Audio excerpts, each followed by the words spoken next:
No army in the Seven Kingdoms can match the pride and chivalry of the Knights of the Vale. After all, they were the first true knights in Westeros. The Knights of the Vale were originally the Knights of Andalos, an eastern nation whose people invaded Westeros thousands of years ago. From the sea, the Vale seemed to the Andals an ideal new home, a wide, fertile valley isolated from the rest of Westeros and its kingdoms by a great mountain range. The first men who held it, moreover, were sparse and divided, and waded into battle with bronze axes and armor that couldn't match Andal horses and steel. But what the first men lacked in weaponry, they made up for in ferocity. Finally uniting behind King Robar Royce, the first men smashed the Andals in battle after battle, reclaiming the Vale and pushing the invaders back to the sea from whence they'd come. Learning from the first men, the remaining Andals united behind a leader of their own, not a king or a lord, but a knight who'd been born in the Vale and knew it as well as the first men. Sir Artus Arryn, known as the Falcon Knight. The armies of the first men and the Andals met beneath the Giant's Lance to decide the fate of the Vale. Sir Artus had many more mounted knights than the first men, who preferred to fight on foot. But the first men had seized the high ground, digging trenches in front of their ranks and lining them with sharpened stakes smeared with offal and excrement. 6 times the Andal knights charged, and 6 times the first men threw them back. But on the 7th, a fearsome Andal warrior broke through the ranks of the first men, and the Andals rushed through the gap. If King Robar had been wiser, he would have retreated and saved his army for another day. Then again, if he'd been wise at all, he'd never have risked his army of foot soldiers against mounted knights in the first place. When King Robar saw the falcon helm of Sir Artus across the field, he wagered that the Andals would break if they lost their leader, and rode hard for the Falcon Knight. The singers paint a pretty picture of the battle. The king in flashing bronze armor, the knight in silvered steel. But the duel lasted no longer than a verse of the songs. For King Robar had taken a Valyrian sword off a dead Andal lord, and it sheared through Sir Artus' helm much like a bird's wing through the air. As the Falcon Knight tumbled to earth, King Robar thought he'd won his desperate gamble. Then he heard the trumpets behind him. When he turned, he saw 500 fresh Andal knights pouring down the Giant's Lance. And the man at its head was also the man at Robar's feet. For Sir Artus, unique in that age, or indeed any age, esteemed cunning even more than martial strength, and had clad one of his knights in his spare suit of armor, leaving him to die at Robar's hand, while Sir Artus took his best horsemen up a goat track he knew from childhood. The charge of the Andal knights broke the last great army of the first men, who would never again threaten the new Knights of the Vale. Some of the defeated would even join their ranks in the years to come, but many more fled to the mountains, choosing savagery over submission. Ever since, the Knights of the Vale enjoyed an exclusive position in Westeros. They could sally forth from the Vale at will, knowing that if battle went against them, they could retreat through the Bloody Gate, where no army could follow. Until the dragons changed the game. When Aegon the Conqueror landed in Westeros, the Queen Regent of the Vale shut the Bloody Gate against the Targaryens and massed the Knights of the Vale behind it to lock it. But Visenya simply flew her dragon to a balcony of the Eyrie where the boy king was playing, and gave the boy a ride round the castle in return for his mother's submission. With the conquest, no more could the Knights of the Vale hide behind their mountains, nor, they soon discovered, did they need to. For thousands of years, the other kingdoms had warred and treated to balance each other's might, whilst the Vale kept to itself. None realized what power the Vale could have until Jon Arryn defied the Iron Throne, refusing to surrender Ned Stark and Robert Baratheon to the Mad King. The North, the Riverlands, and the Stormlands couldn't have beaten the other three kingdoms by themselves, but the Knights of the Vale rode with them. Now, the North is freezing, the Riverlands are burnt, the Stormlands are spent, Dorne is distant, the Westerlands are weakened, and the Reach is paralyzed. Of all the great armies in Westeros, only the Knights of the Vale have yet to suffer exhaustion or defeat. The Bloody Gate is opening again onto Westeros, and through it passes opportunity.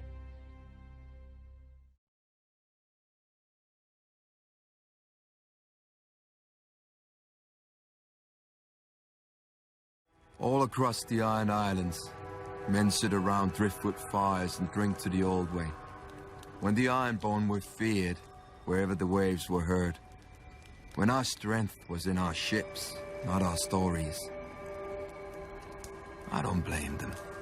Drinking to the old way is easier than living it.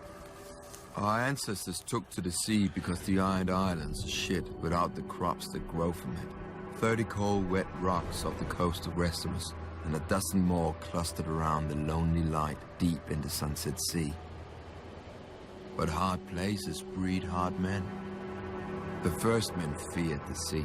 They had walked to Westeros, and even their fishermen never left sight of shore.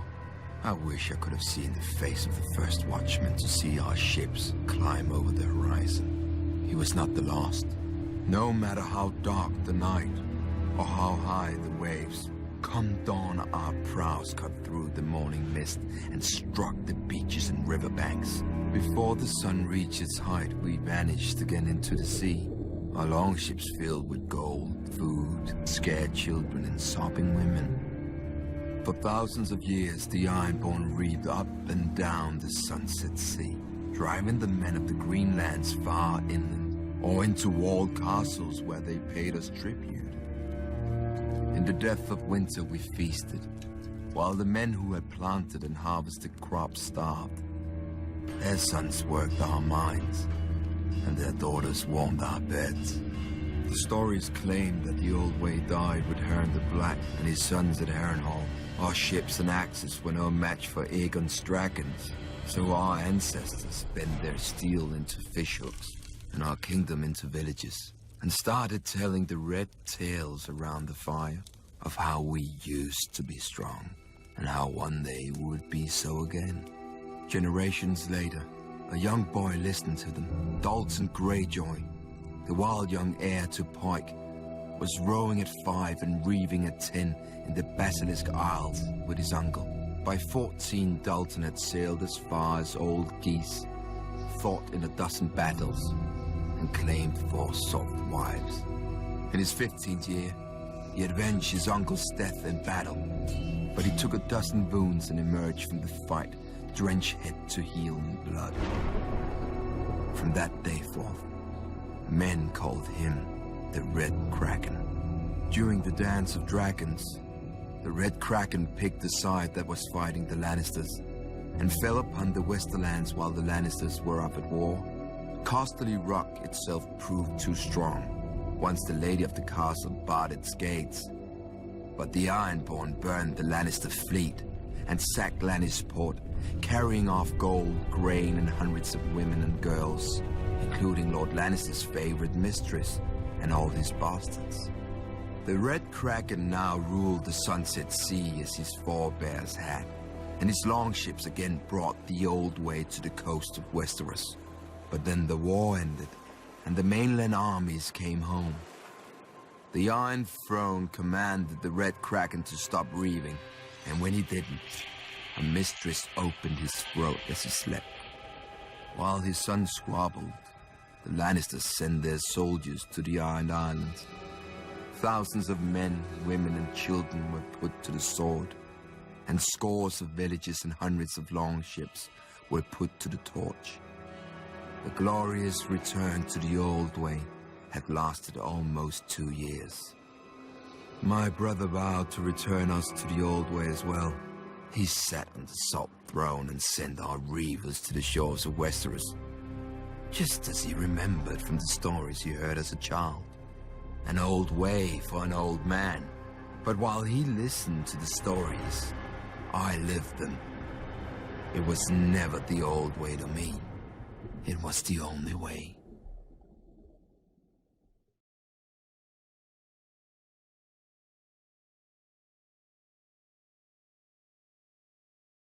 Circling the Jade Sea is the dream of every merchant, and the other side is the golden empire of Yeti, which was ancient when the Valyrians were still fucking goats. Even its ruins dwarf every city in Westeros, and its princes are said to live in houses of solid gold and feast on meat powdered with pearls and jade.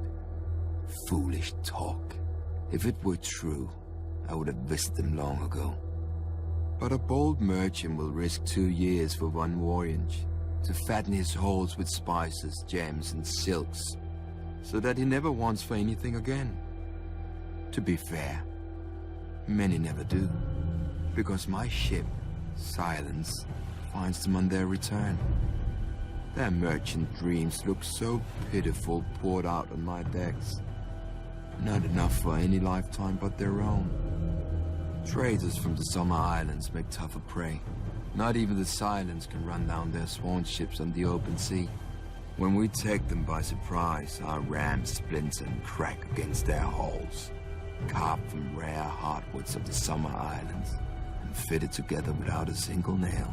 Worse, every sworn ship carries a company of archers armed with golden-hard bows, which can hurl the shaft hard enough to pierce steel plate. After all that trouble, we often find their holds filled only with maps, fruit, and wooden trinkets.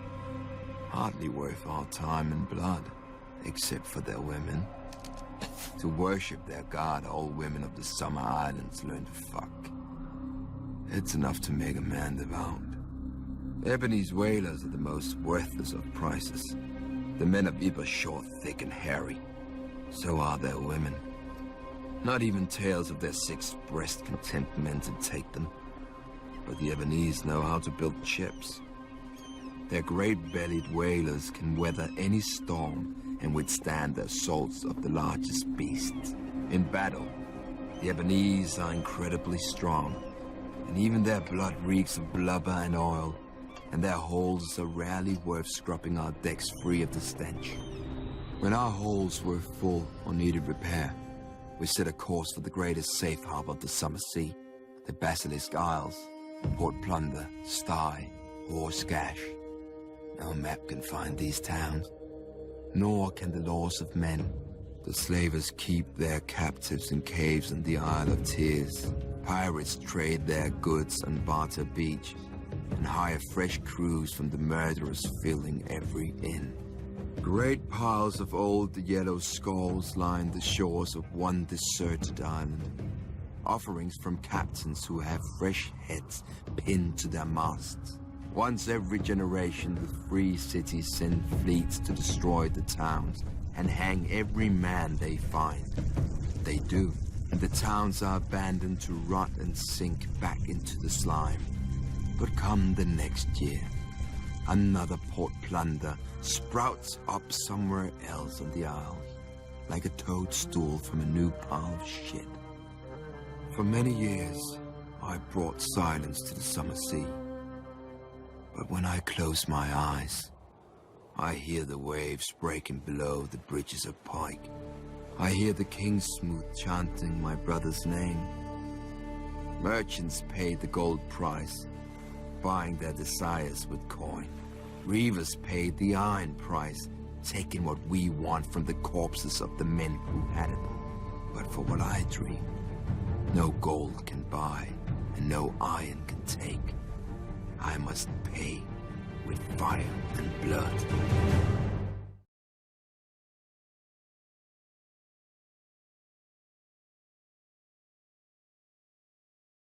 War did not come to Westeros with men. In the dawn of days, the children of the forest fought the giants.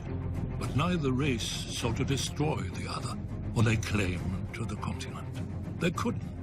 The children hunted and fought with dragon-glass arrows and spears, and the giants had only the branches they pulled from trees. Nor could both races fill more than one of the 7 kingdoms of today. Then the southern deserts coughed up a new race, the First Men, who had crossed the narrow sea over the Armored Dorn. Unlike the children and giants, the First Men lived in huts and villages and farmed the land to eat.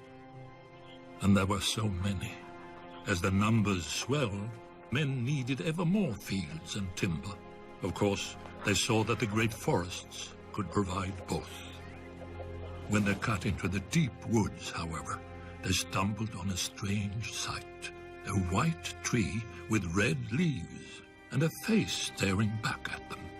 At first, they were afraid, but the face never spoke, even when the axe bit into it. The First Men didn't know what a werewood was. They didn't know that a werewood grows forever if left in peace, or that the native children believed their spirits went into it after death.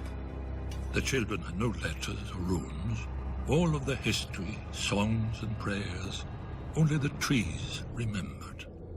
When the children looked at the cleared fields, they saw not white stumps, but their ancestors now lost forever, with their bones stolen to line the invaders' walls. Driven mad by grief, the children attacked. The First Men had never seen a werewood, but the children had never seen bronze. Their dragon-glass arrows glanced off the First Men's shields, and their armor of woven bark split beneath the First Men's swords. As the war raged, the children resorted to the one advantage they had, the magic of their old gods. Their green seers enlisted dire wolves and snow bears, cave lions and eagles, mammoths and serpents. In return, the First Men cut down and burned every werewood they could find, fearing that the children would spy on them through the faces in the trees. The children became desperate. Their green seers called down the Hammer of Waters to break the Armored Dorn, destroying the bridge that men crossed into Westeros, and to flood the neck to contain men to the south. But the First Men would not be stopped. Fearing extinction, the children combined their powers for one last spell that would save their people and their land from the invaders. By themselves, the children were too few to resist the onslaught. But if they could turn men's numbers against them. After hundreds of years and untold death and destruction, the wisest heads of the children and the First Men finally prevailed. The children couldn't win this war, and the First Men didn't want to win, fearing the cost of victory. Heroes and rulers on both sides met upon an isle in the God's Eye to form the pact. The children gave up all the lands of Westeros, save for the deep forests, and the First Men swore that they would no longer cut down the werewoods. Thus ended the Dawn Age and began the Age of Heroes. Yet after the dawn must come the night. The great evil that the children unleashed in the war returned centuries later, and only an alliance between the children and men defeated it. Now it comes again, when the children are a shadow of what they were, and men have long forgotten. But the trees remember, and Brandon Stark must learn. Or, as we watched the First Men, so we will watch the last.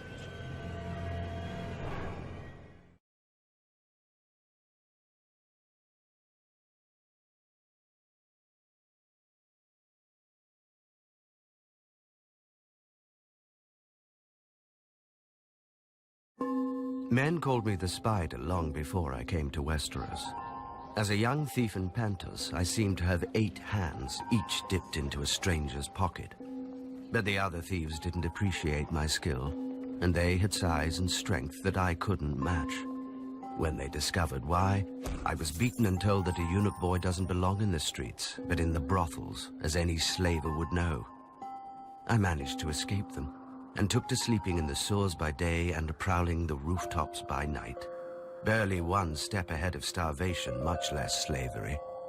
Then I met Illyrio Mopatis. He was a bravo who lived by his sword, but his mind was sharper than his blade. I proposed an arrangement. I would spy on lesser thieves and steal their takings. Illyrio would offer help to the thieves' victims, promising to recover their valuables for a fee.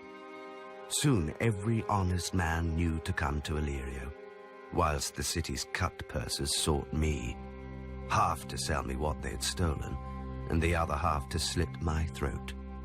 Sadly for them, Illyrio needed my throat more than he needed theirs.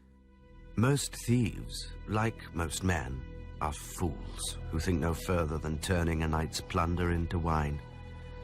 Luckily, as the other thieves had reminded me, I was not a man. Nor were those I hired with the gold we earned. I chose the smallest orphan boys and girls, the ones who were as quick and quiet as me, and taught them to climb walls and slip down chimneys. My little birds left the shiny trinkets for common thieves, and instead stole letters, ledgers, and charts. Secrets are worth far more than silver or sapphires. Later, I taught my little birds to read the letters themselves and leave them where they lay, so no one would know of our intrusion. Illyrio and I grew so rich that Illyrio wed a princess of Pentos, whilst whispers of my talents reached the ears of a very anxious king across the narrow sea, who did not trust his son, nor his wife, nor his hand. Nor should he have, as I told him once I arrived and raised more little birds. They thought it the most amazing game to discover all the secret tunnels through the Red Keep and listen to all the whispered secrets from within the castle walls. I often wonder what became of my little birds once I left King's Landing. Most likely they returned to Flea Bottom, or worse, grew up. One day I'll hear their song again. Until then, well, the world never lacks for orphans. Little birds sing in the west, and little birds sing in the east, and a harpy flies into a spider's web.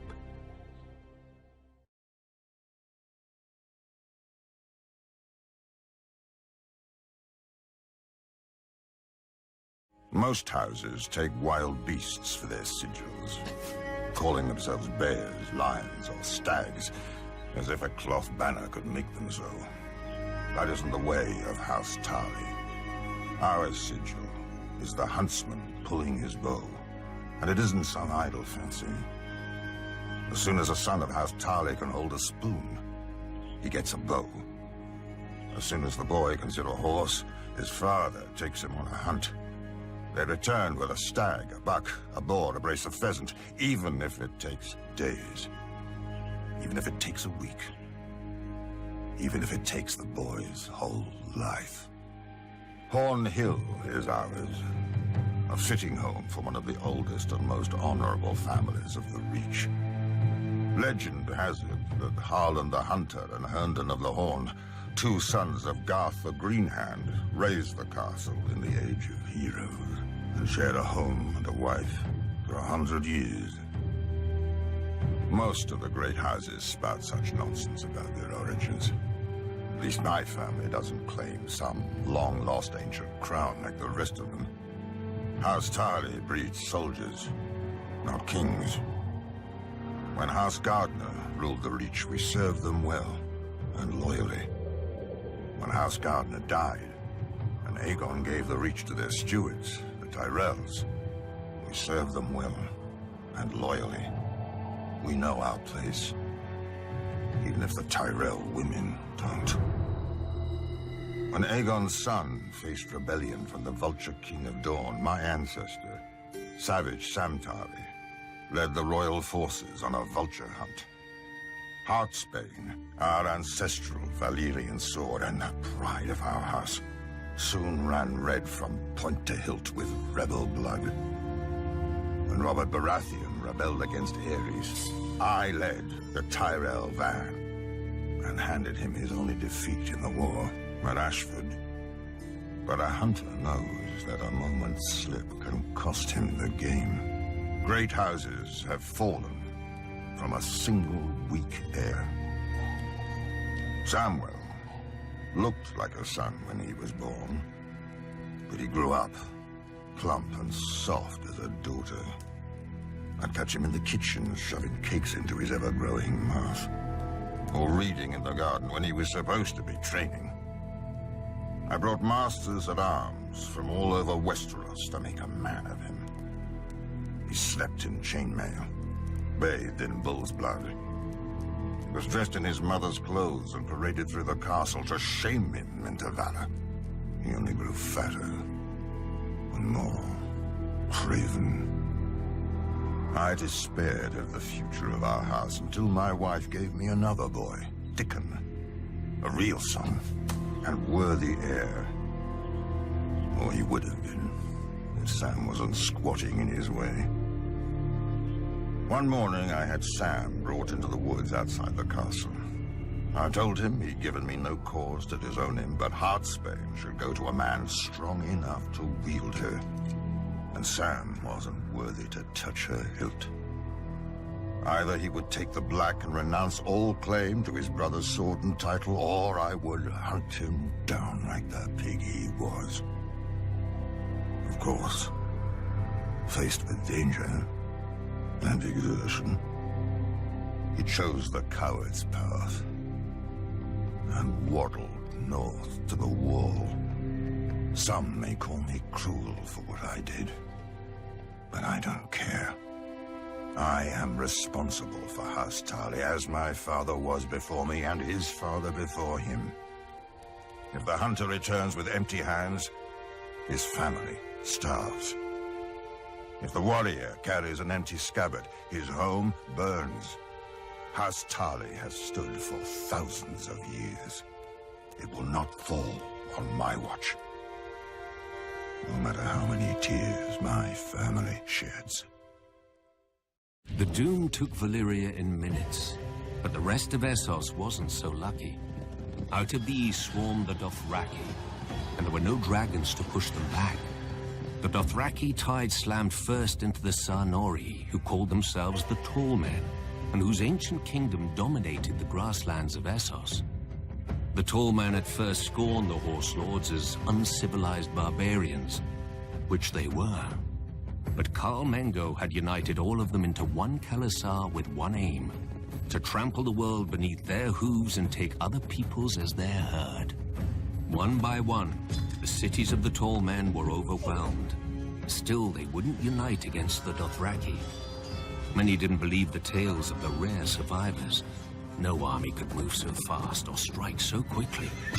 They didn't know that the Dothraki live in the saddle and have such command over their horses that they seem to have 4 legs, not 2. Where most archers fire from foot, the Dothraki fire from horseback. Charging or retreating, it makes no matter, they are just as deadly. But the Dothraki prefer close combat, howling for blood as they ride down their enemies with their araks, and there were so many of them. When Khal Mengo's son, Khal Moro, laid waste to the waterfall city of Sathar, renaming it the Place of Wailing Children, the Tall Men finally realized their peril. Led by a High King, they assembled a great army to break the Khals once and for all, and met the Dothraki on what would ever after be known as the Field of Crows. The 4 Khals commanded almost 80,000 horsemen between them. The Tall Men had 100,000 foot soldiers, 10,000 armored riders, 10,000 light horsemen, and 6,000 scythed chariots. As battle was joined, the earth-shattering advance of the Tall Men's chariots smashed through the center of the Dothraki horde, the spinning blades on their wheels slicing through the legs of the Dothraki horses. When one Khal went down before them, cut to pieces and trampled, his Khalasar broke and fled.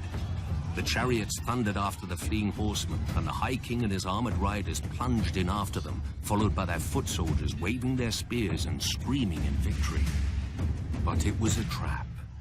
The Dothraki were not fleeing, as the Tall Men realized when the Horse Lords suddenly turned their horses and unleashed a storm of arrows. 2 more Khalasars swept down on the Tall Men's flanks, but another attacked them from the rear, cutting off their retreat. Completely encircled, the High King and his mighty host were destroyed. The tall men had stood for thousands of years. Now the crows feasted on their corpses, as the Dothraki squabbled over their valuables. The common wisdom is that the Dothraki tide finally broke upon the spears of the Unsullied at Quohor, saving Essos from the Horse Lords. In truth, the days when the Dothraki could threaten the entire world had already passed. The great Khalasar forged by Khal Mengo had splintered into a dozen hordes after the death of the last great Khal, and the riders had resumed their petty feuds. The grasslands of Essos are now called the Dothraki Sea, but no more nations drown in it. Still, the Dothraki priestesses, the Dosh Khalim, prophesied that one day the Dothraki will gather at Vaes Dothrak, their holy capital, and unite once more under the greatest Khal of them all, the stallion who mounts the world. He will lead their people to the ends of the earth and grind all nations to dust beneath them. I knew a Khaleesi who the priestesses said would give birth to this stallion. She didn't. No doubt the Dosh Khalim had made the same prophecy before and will again.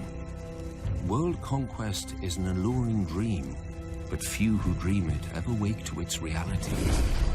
Yet could the Dothraki, united behind one great leader, conquer the world? When I first came to Essos, I laughed at the idea. But now, most armies are either sellswords, paid to fight, who often refuse to die, or peasants called up from the fields and hovels. How long would those armies stand against the charge of 100,000 screamers howling for blood? How well would boiled leather jerkins and mailed shirts protect them when the arrows fall like rain?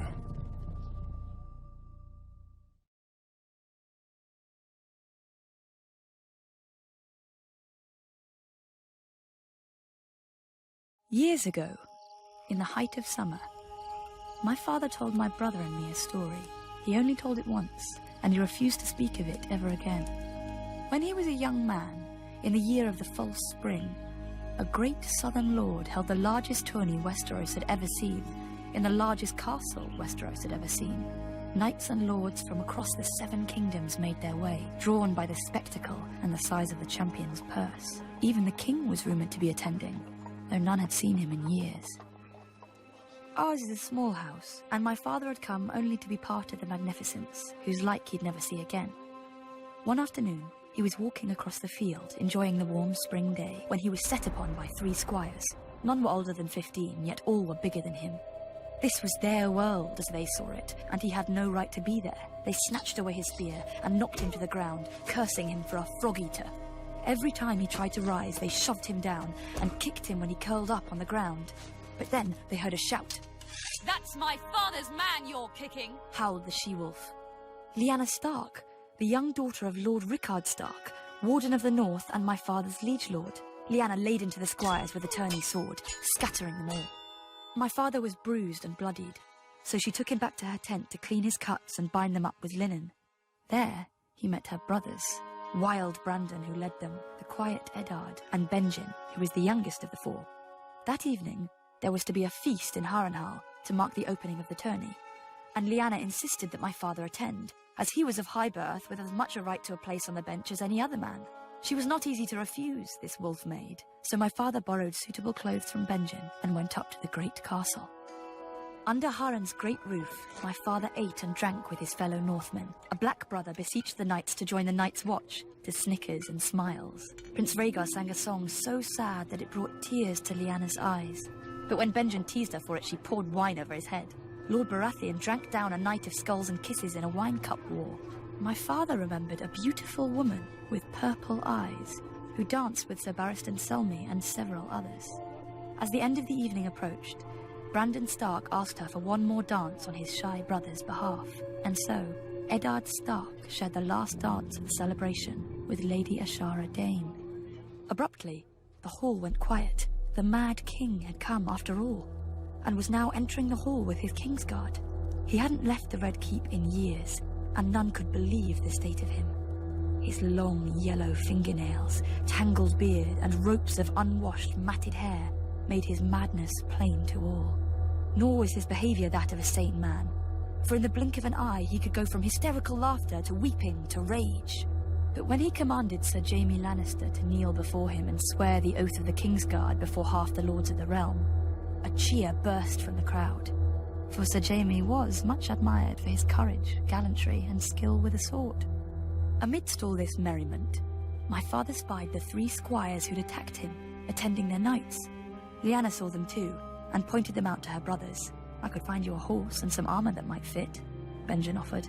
My father thanked him, but gave no answer. Our people sit a boat more often than a horse, and our hands are made for oars, not lances. Much as he wished to have his vengeance, he feared he would only make a fool of himself and shame his people.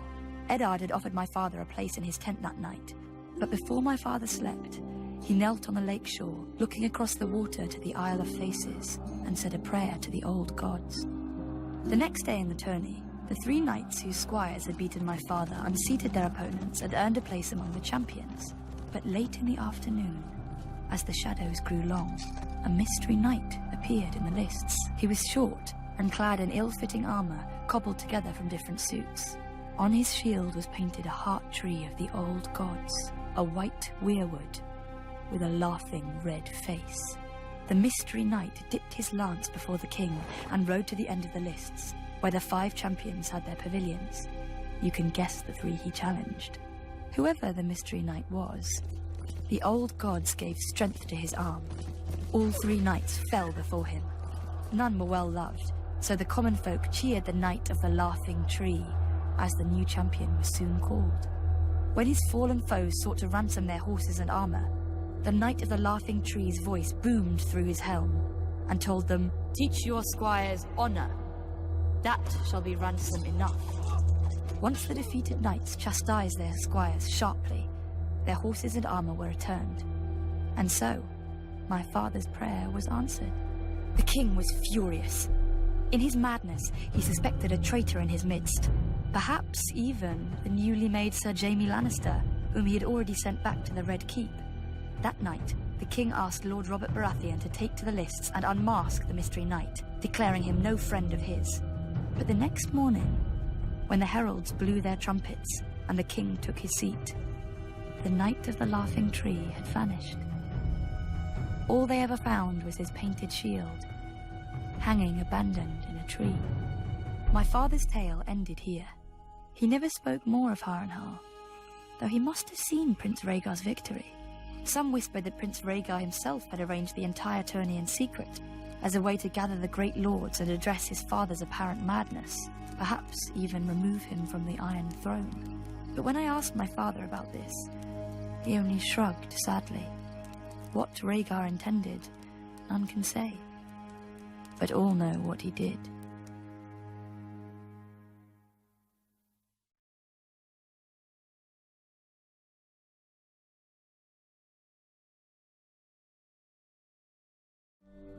King Robert still lived, and Lord Eddard Stark had just survived an ambush by Jaime Lannister in King's Landing. We were the King's men, charged by the King's hand to bring the King's justice to the false knight Gregor Clegane, who was raping and murdering the King's subjects in the Riverlands. To be honest, I cared more about the King's cellars, but I joined Lord Beric for the adventure, and maybe a grateful milkmaid or two. Ser Gregor isn't called the Mountain because of his subtlety, yet he took us by surprise at the Mummer's Ford. He'd hidden his men on both banks, and as we crossed, he fell upon us from the front and rear. I saw a single blow from his sword take a man's arm off and kill the horse beneath him. Many of us, though, were simply ridden down and drowned. The survivors spotted my damn red cloak and rallied around me, and we cut our way free. 100 men we'd been that morning. By dark, only 40 were left, and Lord Beric looked to make us 39 before morning. I drew a foot of lance from his chest and poured boiling wine into the hole it left, but I knew there was no hope. When his light failed, I shut his eyes, placed my hands on his cold chest, and mumbled a half-remembered blessing over his body, because he was my commander and my friend, and I didn't know what else to do. Then, I felt his heart thud beneath his breast. His body shuddered as the fire of life rekindled inside it. I used to joke that I became a red priest because the robes hid the wine stains, but the wine itself hid an unbelieving heart. When Beric's eyes opened, so did mine. I fell to my knees and praised the one true God and begged forgiveness for my ways. I don't know if the Lord heard me, but when dawn came, Beric was still alive and stronger than he'd been. He told us that our war hadn't ended at the Mummer's Ford, but begun, and that every fallen brother would be avenged. We were so few, though, that all we could do was harry the Lannisters' rear. Luckily, all they could do was kill Beric. A Lannister mace shattered his helm and skull. A noose snapped his neck after he surrendered himself to save a beekeeper and his wife. The mountain's dirt pierced his eye through his visor. After each time, I stood over his corpse and prayed to the Lord, and the Lord brought him back. Then we heard that Robert was dead, and Lord Eddard too. We'd been sent by the king's hand to deal with outlaws, but now we were the outlaws, and Lord Tywin was the hand of the king. Some wanted to yield, but Beric wouldn't hear of it. We were still king's men, he said, and these were the king's people the lions were savaging. If we could not fight for Robert, we would fight for them, until every man of us was dead. We'd lost the king's banner at the Mummer's Ford, but then the countryside was awash with sigils and armies anyway. We became the Brotherhood without banners. Beric led us in battle, and I led us in prayer, and the Lord of Light led us in everything. When the heralds proclaimed the end of the War of the Five Kings, none of us thought of yielding. Our war wasn't over. The generals had gone home, but the soldiers stayed. Either they had no homes to return to, or they'd gotten a taste for other peoples. The Brotherhood was the people's only defense. We became the brothers of murdered siblings, husbands of murdered wives, and fathers of murdered children, led by a murdered man. Once we sought to bring the king's justice to the realm. Now we bring the Lord's, or at least we try. The North is the oldest and largest of the Seven Kingdoms, but House Stark has not always held it. When Bran the Builder raised Winterfell and founded our line, we were vassals to the Barrow Kings, who claimed descent from the first king and thus dominion over all the first men. But after the long night, it was our house who built the wall and set the Night's Watch to guard the realms of men, whilst our king sat in his barrow. My ancestors eventually revolted, waging what singers call the 1,000 Years' War, to free our lands. Other families joined us, recognizing that the North is a cold and hard land and needed a king who served its people before himself. Finally, the last Barrow King bent the knee, and House Stark became the kings of winter. Yet we were kings in name only, for by then the North had fractured into petty kingdoms, and my ancestors would struggle to unite it again for thousands of years. Roderick Stark wrestled an Ironborn lord for Bear Island and granted it to House Mormont when he won. A younger son of our family, Carlon Stark, won his own keep after he put down a rebellion and founded House Karstark, one of the most powerful in the North. When the Manderleys were exiled from the Reach, my ancestors shielded them and gave them a home at the mouth of the White Knife, in return for holding the river against pirates and invaders. Now they're one of the wealthiest houses in the North. I'm not so naive to pretend that the entire North welcomed Stark rule. The last Warg King was slain at Sea Dragon Point along with all his sons and beasts. The last Marsh King died at the hands of King Rickard Stark, and House Reed has held the swamps of the Neck ever since. Houses Greenwood, Towers, Amber, Frost. None survive today as more than names in dusty old books. But my ancestors never wanted to destroy their foes' root and stem. The Umbers of Last Hearth and the Glovers of Deepwood Motte bent the knee and became loyal vassals of House Stark. The Red Kings of House Bolton wore cloaks made from the skins of Stark princes they'd flayed, and one of the Boltons was even known as the Red Arm because he liked to plunge an arm into the bellies of captive Starks and pull out their entrails with his bare hand. The North deserved to be wiped clean of them. Yet my ancestors spared them after their defeat because they believed the North couldn't afford to fight itself any longer. Time soon proved them right. When the Andals swept into Westeros, they obliterated all the kingdoms of the First Men except the North. Each of the southern kingdoms fought the invaders on its own, but the North fought as one. When the Andals tried to sail up the White Knife, the Manderleys fell on their ships. When the Andals tried to march an army through the Neck, the Reeds fell on their soldiers. King Theon Stark even sailed his own army to the Andal homeland for vengeance and slew hundreds of Andal warriors. When he returned, he planted their heads on spikes along our coasts, a warning to other would-be conquerors. The warning was heeded for thousands of years, until Aegon the Conqueror. The south had already fallen to Aegon and his dragons, only the north remained. My ancestor, King Torrhen Stark, marched the north down to the Trident and beheld Aegon's army, larger than Torrhen's own by half, and with 3 dragons circling overhead. Many northern bannermen wanted to attack anyway, claiming northern valor would carry the day. Others wanted to fall back to Moat Cailin and make a stand there. But Torrhen had heard how the armies of the Rock and the Reach had burned on the field of fire, and had seen the fires still glowing beneath the rubble of Harrenhal. He knelt and laid his ancient crown at Aegon's feet, and rose a king no more but Lord of Winterfell and Warden of the North. Some Northerners still sneer at my ancestor as the king who knelt, forgetting that because of Torrhen, they're alive today to sneer. Their ancestors didn't leave their burned bones at the Trident, and their twisted swords didn't fill Aegon's new throne. Now many say that House Stark is dead and gone, and House Bolton holds the North. But the North remembers who united it. The North remembers who defended it, and the North remembers who stole it. Long ago, my ancestors spared the Boltons, trusting their oaths of fealty. I shall correct that mistake. Even the North can forget when there's nothing left to remember.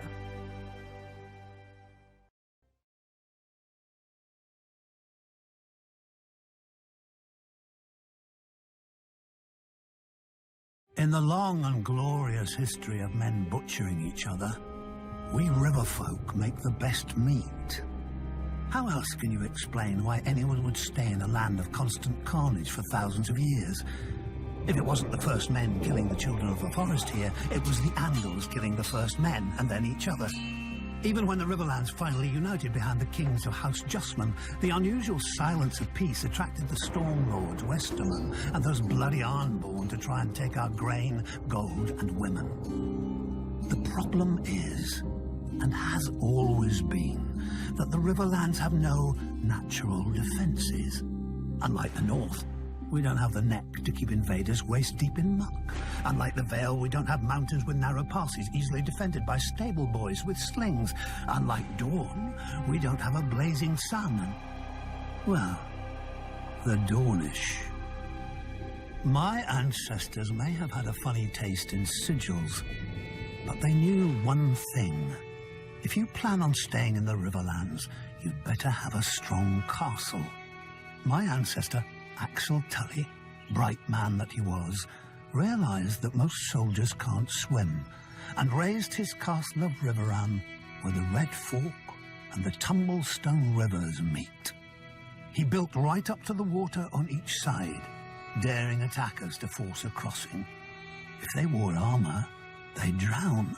If they didn't, our archers would feather them from the battlements as they paddled. An army could still assault Riverrun from the west, however, so my ancestors dug a wide moat along our western wall, connecting the rivers on either side of the castle. When any would-be conquerors showed up, we opened a series of gates and flooded the moat, transforming Riverrun into an island fortress with enough stores to last years. As the invaders starved in their camps, they'd watch us fish off our walls, just for variety. And because we were bored, eventually they all skulked home. In the 1,000 years that Riverrun has stood, not once has it been taken by force. It's a proper castle. You want to? You have to marry into it. Even the damned Freys knew that much. Up-jump toll collectors living on a bridge instead of beneath it like the rest of their kind. But finally, a Lord of the Crossing passed off one of his brood to his liege lord, House Tully. My nephew Edmure. People say Lord Walder arranged the Red Wedding to punish Robb Stark. I say he did it just as much to steal Riverrun. They've always envied our castle. Maybe they think 2 rivers can wash off the filth that coats them. They'll never know. The Lannisters could grant Riverrun to the Freys for 1,000 years. But that doesn't mean they can have it. Do you think it was hard to convince Tully's soldiers to turn against the Freys? Do you think we won't enjoy watching them simper as winter bears down on their pitiful camp? I even carved a new fishing rod for the occasion. When the starving Freys look up at our walls, we'll wave our trouts at them.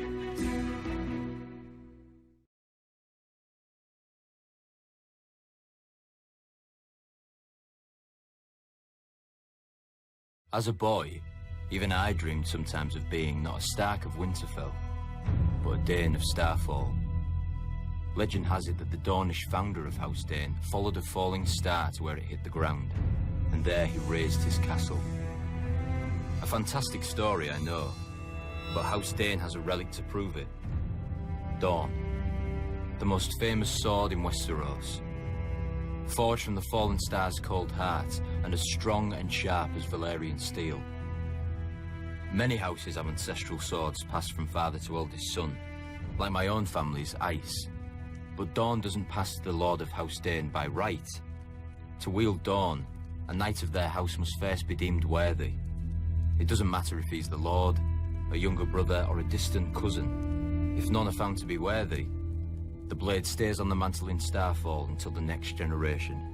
But Dawn hasn't rested there often. From House Dayne have risen some of the greatest warriors in Westeros. Vorian Dayne, who was a king and the greatest knight in Dawn before he was defeated by Nymeria. Because of his honor and his prowess, she sent him to the wall in golden fetters and took his heir as her husband. Joffrey Dayne, who answered Aegon the Conqueror's demand to submit by invading Aegon's 7 kingdoms and marching an army to the gates of Oldtown, where Aegon had been crowned. And the greatest of them all, Sir Arthur Dayne, the Sword of the Morning. During the reign of the Mad King, a band of outlaws calling themselves the Kingswood Brotherhood terrorized the forest outside of King's Landing. Every force sent after them either returned empty-handed or vanished into the woods, never to be seen again. The king was furious and dispatched Sir Arthur of his own Kingsguard to deal with the threat. Sir Arthur didn't put the villagers to the question or set fire to the woods to smoke out the Brotherhood, as other forces had done.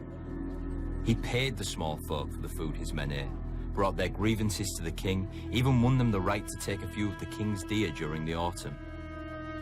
The forest folk had looked to the outlaws to defend them, but Sir Arthur did more for them than the outlaws could ever hope to do.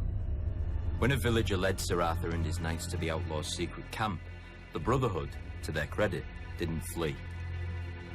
One of their leaders, the Smiling Knight, was a madman. Cruelty and honor jumbled together. But he didn't know fear, not even when Sir Arthur drew Dawn before him.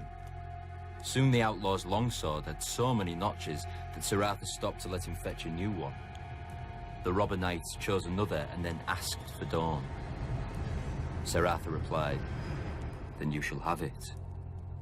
The Smiling Knight never smiled again. The mad fool. Dawn is just a sword. Sir Arthur was the true steel. Strong, brave, and loyal to a fault. He would never have aided Rhaegar's abduction of my sister if his vows hadn't compelled him. And though we fought on opposite sides, I admired him. When I was younger, I wanted to be him. Every boy did. And I killed him. Not in single combat, but as he was on his knees, a dagger in his back. I'll never forget the look in his eyes. He wasn't angry or betrayed. He'd done his duty to the last, even though he found it dishonorable, and even though he knew what awaited me in that tower.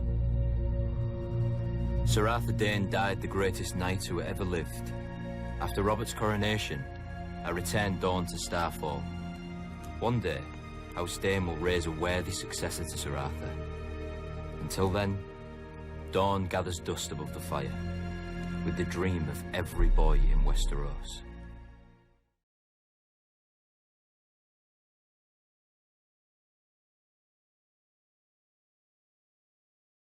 The War of the Ninepenny Kings, they called it. But I never saw a king, or earned a penny. After the war ended, I heard it all started when an exiled royal bastard raised an army of sellswords, and the rightful king sent his own army to stop an invasion. Sounds simple, the way the Maesters tell it. But an army isn't like a dog that comes when you whistle. The king calls on great lords, who call on lesser lords, who send out their captains to round up all the peasant men on the land the lord claims to own. If the lord is wise and generous, his new soldiers are given steel swords and wooden shields to fight his battles. Most of our army fought with sharp sticks. Singers still sing of the valiant heroes made in the war. Sir Brynden Tully, the Blackfish, Sir Tywin Lannister, and Prince Aerys Targaryen, Sir Barristan Selmy the Bold, who slew the bastard Pretender and ended the war at a stroke. But the king whose crown we were defending never came. He mattered too much, I suppose. His hand commanded the crown's armies and died valiantly in his son's arms. Or so the singers say. I never saw that either. I did see the soldiers when they came to our village. They declared I was too young to fight, but my brothers and friends were all going and I wouldn't be left behind. My oldest brother said I could be his squire, though he wasn't a knight, just a potboy armed with a stolen kitchen knife. He'd never need it. I saw him collapse on the march from fever, along with many from our village. I saw our shoes fall apart on the road, our clothes rot off our bodies, and half of us shitting our beds from the sickness and fear. And then we got to the war. In the stepstones, I saw a mace cave in my last brother's head. I saw the lord who led us there cut down, and some other lords shout that we were his now. One day I looked around and realized all my friends and kin were gone. I was fighting beside strangers under a banner I'd never seen. Didn't know where I was or how to get home. When a lord rode up shouting at us to form ranks with our scythes and hoes, I couldn't remember which side I was on.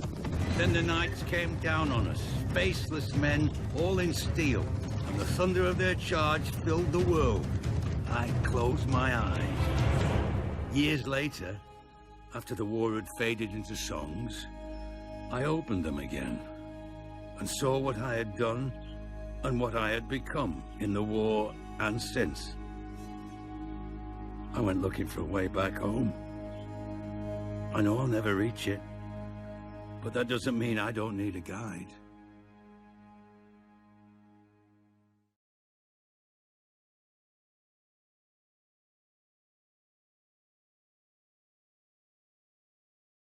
Between the free cities and the bones, between the shivering sea and Slaver's Bay, spreads the Dothraki Sea. Named not for its waters, but for how freely its conquerors roam upon it.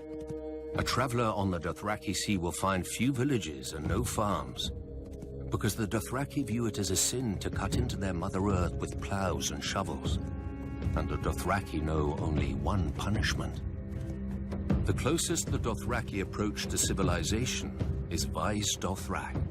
Though to outsiders it doesn't look like a city. There are no walls, because the Dothraki believe only cowards hide behind them, instead of facing an enemy blade in hand. But the Dothraki couldn't do that here either. Within the bounds of the city, no one, not even the mightiest Khal, may carry a blade, by order of the priestesses of the Dosh Kali. Not that any enemy would be foolish enough to attack the sacred city of the Dothraki in the first place. Two giant bronze stallions rear over the entrance to the city, their hooves meeting in the air to form an arch, the famous Horse Gate. Through it is the God's Way, but the Dothraki drag the sacred idols of the cities and peoples they've broken. Along one side, stone gods look down on you from cracked thrones with chipped and stained faces, their names lost to time. Across the road, monsters watch you pass. Black iron dragons with jewels for eyes, roaring griffins, manticores with barbed tails poised to strike, and other terrible beasts from every corner of Essos. But there is nothing to fear. If these gods and devils had any power, they would never have ended here. Not all foreign gods in Vaes Dothrak are broken. In the famous eastern and western markets, merchants worship their god of trade with the sufferance of the Dothraki, who themselves don't understand buying and selling. The western market is a great square of beaten earth filled with animal pens, drinking halls, and a maze of stalls and crooked aisles. Even goods from Westeros find their way here, though the merchants who sell them wouldn't know a Lannister from a Frey. The eastern market is fittingly a stranger place. The elders of the Dosh Khaleen view it with suspicion, and most Dothraki stay away. They aren't wrong. The great elephants, the basilisks in silver cages, and the striped black and white horses of the Diogus Nai are harmless enough. But I can see how the elders wouldn't want their younger members to see the warrior maids of Hir Kun, who wear iron rings in their nipples and rubies in their cheeks, or listen to the shadow men, who cover their bodies with tattoos and hide their faces behind masks, and whisper dark secrets for a price. This is all of Vaes Dothrak that foreigners ever know. For only Dothraki are permitted into the inner city, where the Dosh Khaleen live out their lives. A blood rider, drunk on fermented mare's milk, once told me that the Dosh Khaleen are stewards. They prepare for the day when every rider of every Khalasar shall return to the city. And the Dothraki truly will be one blood and one Khalasar again, under the greatest Khal of all, the stallion who mounts the world. He will ride to the ends of the earth and grind nations into dust, and take the whole world as his herd. Or so the prophecy goes. Yet the world is vast, with many places a horse can't go. The stallion who mounts the world couldn't rear above a mountain range, or leap across the sea. Still, the world has been conquered before, just not with stallions.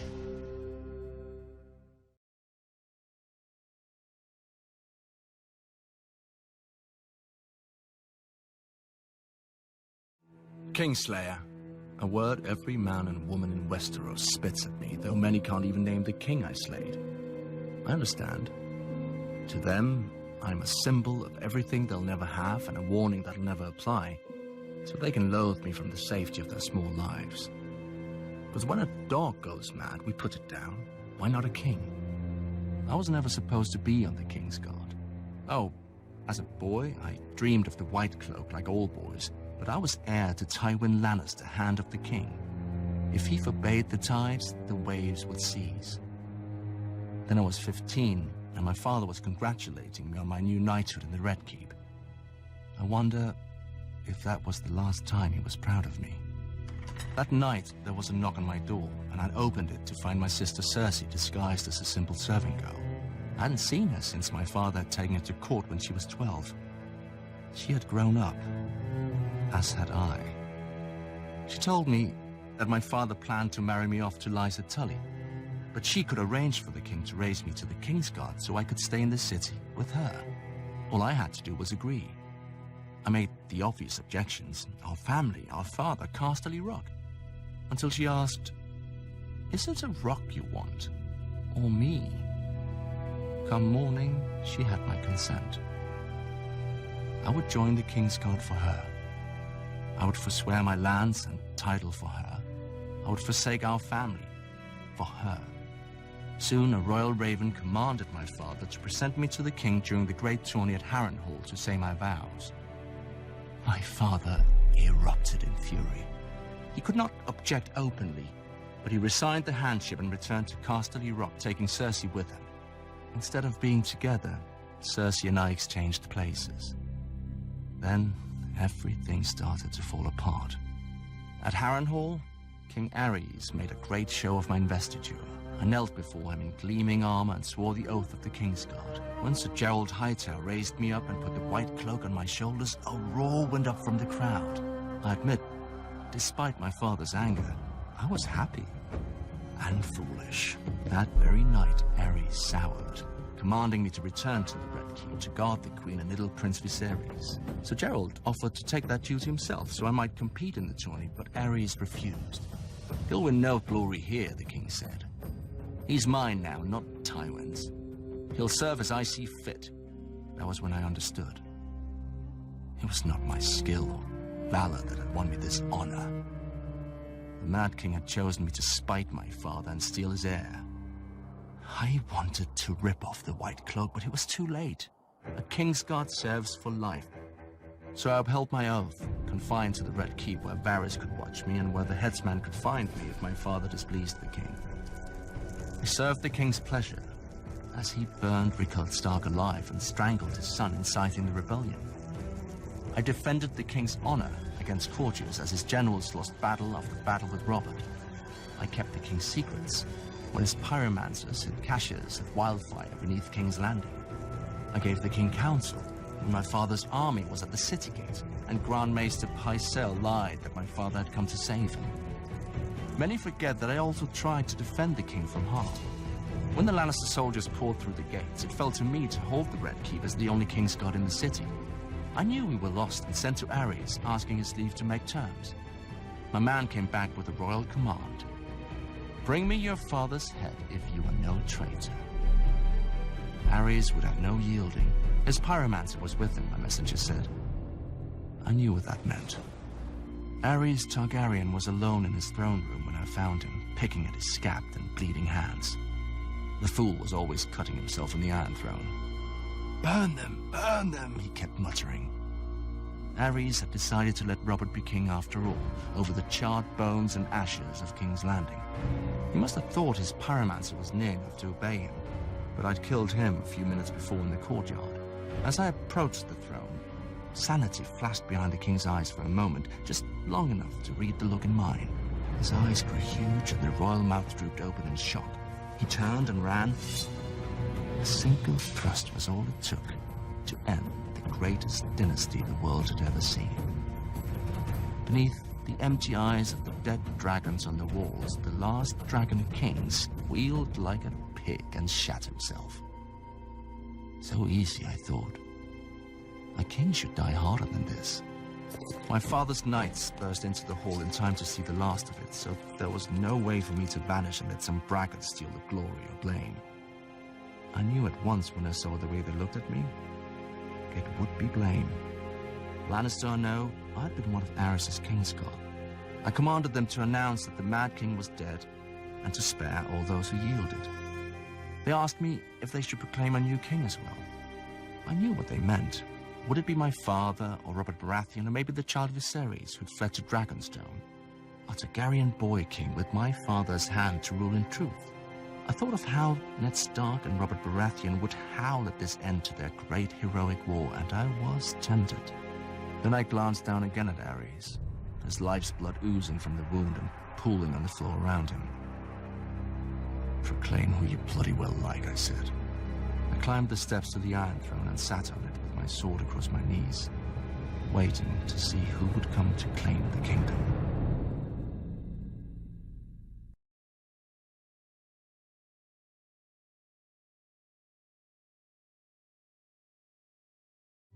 Fire and blood make poor tools, as kings make poor servants. House Targaryen called themselves dragons long after the last beast died. Perhaps it's only fitting that even their humility was monstrous. Men worshipped on Visenya's hill thousands of years before Visenya came and Baelor raised the sanctum that bears his name. The massive dome and towers of the great Sept of Vale can be seen from anywhere in the city, but not from the vast countryside that paid for it. Its 7 bells can be heard as far as Dragonstone whenever a king dies, but none tolled for the stonemasons, glaziers, and smiths who built it. The great Sept was built to impress upon a man how much greater the gods are than him. A noble goal, and in that it succeeds. Within the main chamber, the sun streams through a 7-pointed star to illuminate the 7 towering over mortals. The crone with her lantern for lost souls, the mother with her welcoming arms, the father with his scales of justice, the maiden with her purity, the warrior with his sword, the smith with his hammer, and lastly the stranger with his shrouded face. Pilgrims cross the Seven Kingdoms to light candles here at the feet of their gods, but these aren't the gods. The Seven aren't encased in stone in the great Sept any more than the souls of dead kings are in the tombs below it. To steward his monument to vanity, Baelor summoned the High Septon of the Faith from his ancient seat in Oldtown and gifted him with ornate robes and a crown of crystal and gold. And like a fool, the High Septon put on his lord's motley and danced at his lord's table. And with each passing year, the High Septons fell ever lower. How can the flock be kept safe from wolves when the shepherd sleeps in their den? Baelor himself appointed a simple-minded stonemason, believing him the smith reborn. And when he died, Baelor replaced him with an 8-year-old boy, whom Baelor had seen speaking with doves that answered with the voices of the Seven. Still, the common people revere Baelor as the Blessed.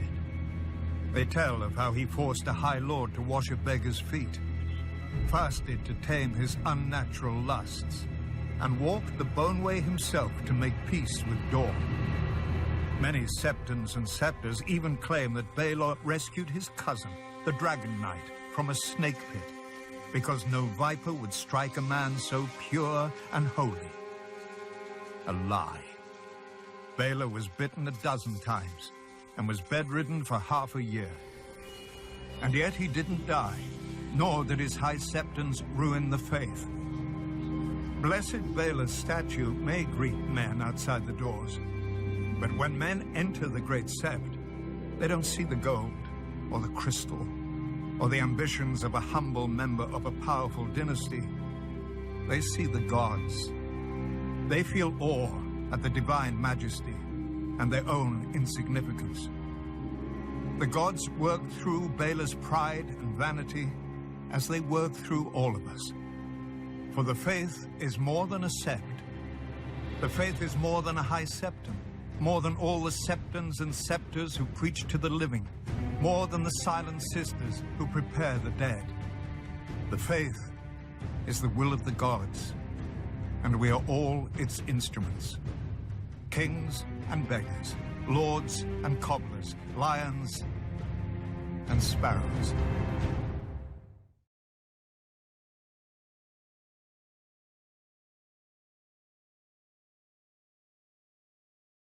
Without question, Oldtown is the oldest, wealthiest, and greatest city in Westeros. Though King's Landing is more populous, and arguably more powerful.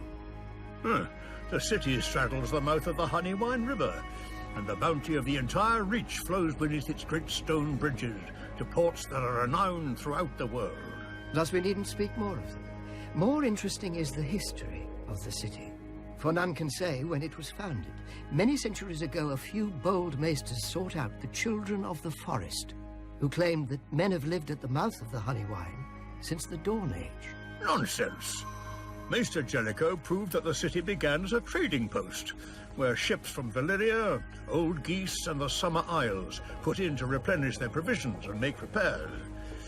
Hence the most famous feature of the city, the High Tower, raised even before the city walls, as a beacon through the fog-covered waters. Originally built of wood and standing a mere 50 feet above the ancient fortress of its foundation, it is now thick stone and rises even taller than the wall.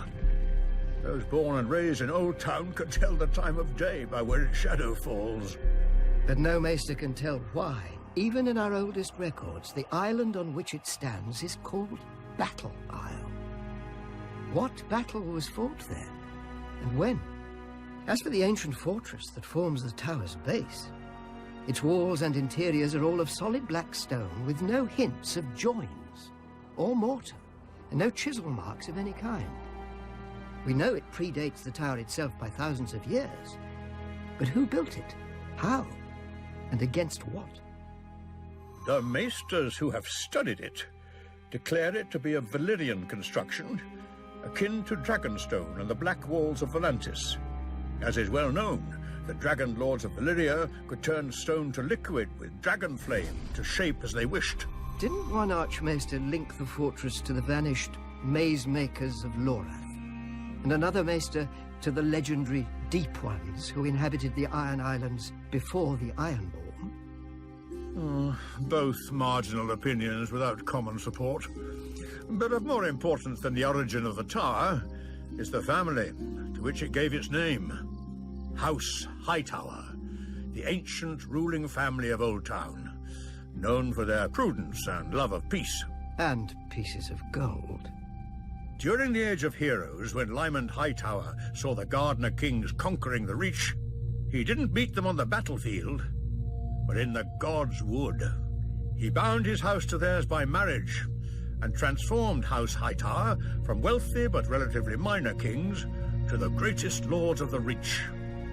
Thanks to Lord Lyman's foresight, Highgarden has always defended Oldtown, allowing the Hightowers to focus on higher pursuits such as learning and trade. On that we agree.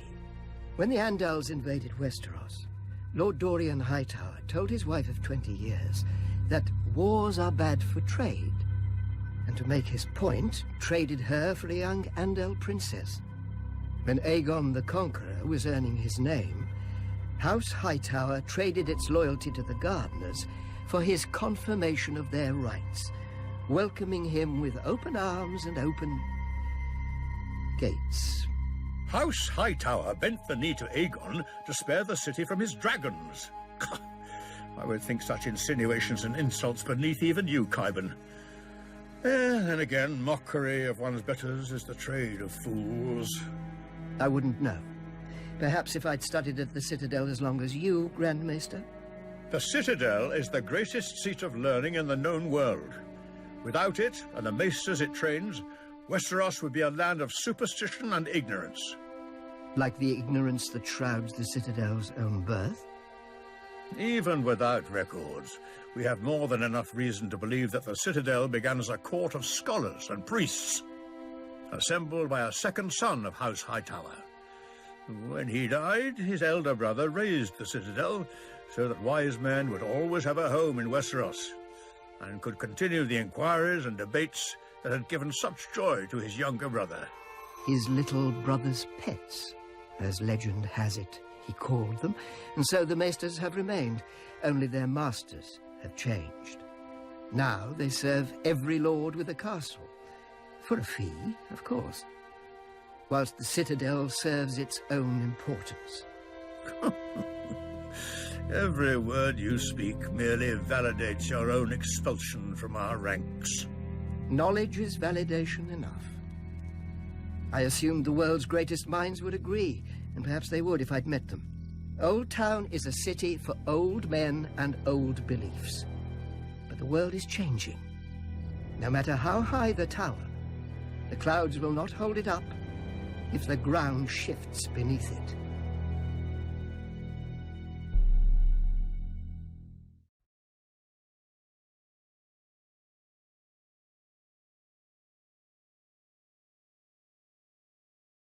Westeros has 7 kingdoms, but the Iron Islands have hundreds. Every ship on the waves is a kingdom, and every captain on his deck is a king. Mainlanders will bow to a man whose only claim is dropping out of the right cunt. But the Ironborn spend their lives at sea. We know that if a captain is weak, his men drown. If he's foolish, his men drown. But if he's strong, his men carve their names into the world with blood, steel, and song. Any man with a ship may claim the Salt Throne, but the rest of the Ironborn have to give it to him in the King's Smoot. Our priest claimed the first king of the Iron Islands was the Grey King, who ruled over the sea itself in the dawn of days. He took a mermaid to wife, and stole fire from the storm god, and carved the first ship from a demon tree that fed on human flesh. When he died, his 100 sons slaughtered each other until only 16 remained. Since none could overpower the rest in battle, they came together and chose the strongest to be their king. And so began the tradition of the Kingswood. A good story for children who don't know that grey is what men become after their strength has fled, or that brothers do not easily submit. Over the centuries, the Kingswood has raised the greatest of the Ironborn. Corrid Horror, whose word was law whenever men could smell the salt air or hear the crash of waves. He sacked Oldtown and defeated the River King, taking 3 young sons as hostages. When their father's tribute was late, Corrid cut out their hearts with his own hand. When the father marched for vengeance, Corrid smashed his army and gave this River King to the drowned god. Harwin Horror, born to a king who had a fleet he didn't sail and swords he didn't blood. As an unruly and worthless youngest son, Harwin was sent away to the east to vanish, and so he did. But when his father died, Harwin returned to the Iron Islands for the Kingsmoot. An elder brother objected, so an elder brother fell off a horse, and at the Kingsmoot no man objected. Harwin launched his father's ships for Westeros and took 10 times the Iron Islands from its weak lords, who never expected to face an Ironborn king as skilled on land as at sea. For Harwin had breathed with Eastern pirates and served with Eastern sellswords and learned more of war than the Ironborn could imagine.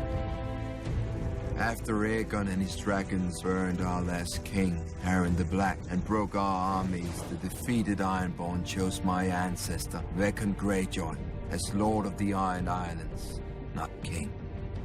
For centuries after, the Kingswood was a joke that the Ironborn didn't get. When a Lord Greyjoy died, the captains would meet and choose his eldest son to succeed him. Of course, they argued over it just long enough to show they weren't now like the very mainlanders they despised. Once more, we have a true king, my own brother Baelor, who had the balls to seize the Driftwood crown, but not the brains to hold it. He is the first king the Iron Islands have had in centuries, and the fool would be the last. The Kingswood once chose him over me. They will not have that choice next time.